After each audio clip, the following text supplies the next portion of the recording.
heard finalists got selected. Alternates were too. And if you're one of them and wondering, what's next? Then this episode is all for you. Welcome back to Yes Talks. Hope you are doing fine. Congratulations to anyone who got selected and good luck for the alternates. The fact that you guys made it is just incredible. I wish you all the best, and I'll assure you that after finishing this third episode, you'll have a clearer idea about what's waiting for you. So sit back, relax, and listen.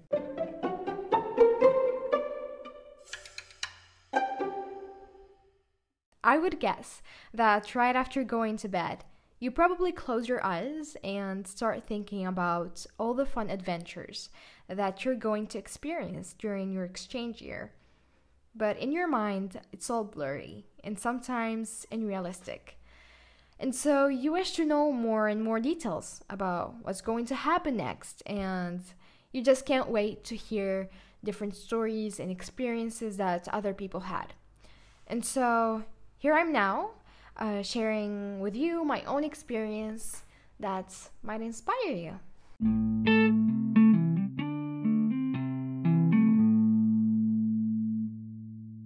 So, after getting that email from Amethyst and jumping of joy, you'll have a total of 2 orientations, also known as PTOs, a few months after getting that email. You and one of your parents should assist, and during these orientations, the Amethyst team will explain this whole program from A to Z. Some alumni will be there to answer some of your questions and to share different experiences from their exchange year. This orientation is meant to reassure you and especially your parents because after all, letting a kid go at a young age isn't easy at all.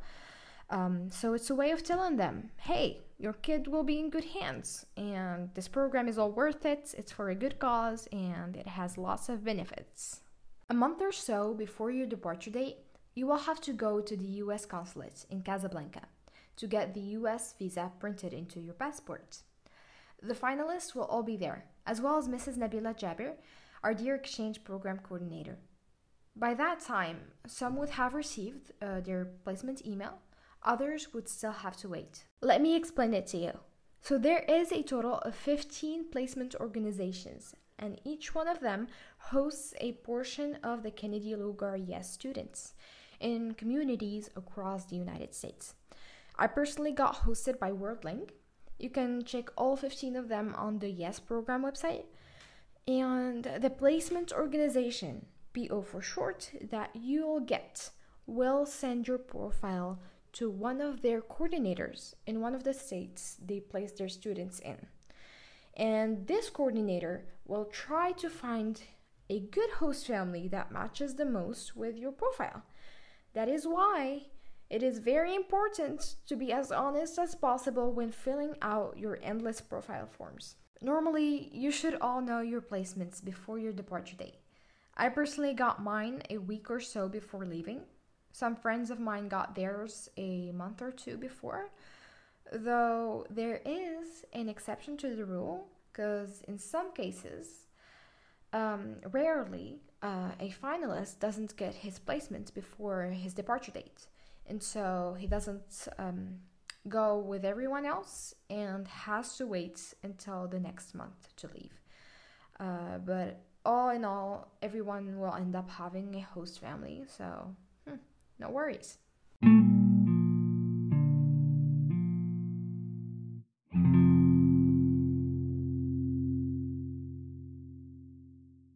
One thing I highly recommend you to do is to get in touch with your host families while in Morocco, because I feel like the call is kind of an icebreaker. It makes the first meeting smoother and nicer.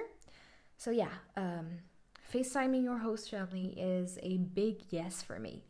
And please, don't be afraid to call them, because I'm sure that they will be more than happy to talk to you. They could also advise you on what to bring and what not. Speaking of which, most yesters bring traditional gifts with them to their host families. You are not obligated to, of course, but it's a nice way to thank your host family and to give them some souvenirs to remember you with. But please don't bring lots of heavy gifts because you will regret it by the end. Trust me. Something symbolic would do the thing, like keychains with their names graphed in Arabic, for example, or necklaces with Moroccan symbols. But at the end of the day, this is of course all up to you and it's your decision to make. One other thing to mention is that you'll most likely need something traditional to wear during cultural events. I brought a kaftan with me, but you could go with something lighter, like a gandora or jilaba. A big flag of Morocco is also a must, so that you can raise it high during presentations and on different occasions. I still remember having a small flag of Morocco during my exchange year, and then I saw all my friends having huge flags of their countries. So I got jealous and went and purchased a flag of Morocco from AliExpress. But you could just buy one from here and take it with you. It's much easier. That was it for today. I hope this episode helped you in some way or another. If you have any questions, I will be happy to answer them.